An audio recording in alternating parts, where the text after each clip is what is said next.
அடிக்கிற சத்தம் வானத்திலிருந்து சடிதியாய் ஒரு முழக்கம் உண்டாகி அவர்கள் உட்கார்ந்திருக்கிற வீட்டிலே அவர்களை நிரப்பினது.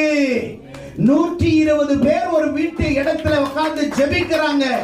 முதல் பரிசுத்த ஆவியானுடைய அசைவை கூடுகிற இடத்திலே, ஆராதிக்கிற இடத்திலே ஜனங்கள் ஆலயத்தில் கூடினார்கள் என்றல்ல, ஜனங்கள் ஆலயமாய் கூடினார்கள். ஜனங்கள் ஆலயமாய் மாறினார்கள். ஜனங்கள் ஆத்துமாவாய் மாறினார்கள். ஜனங்கள் தேவன் வாசம் பண்ணுகிற ஸ்தலமாக தங்கள் ஆத்துமாவை அர்ப்பணித்தார்கள். தேவனுக்காக தங்களை ஒப்பு கொடுத்தார்கள். அந்த 50வது நாளிலே பரிசுத்த ஆவியானவர் சபையிலே முதல் இறங்கி அவர்களை வல்லமையினாலே நிரப்புகிறார்.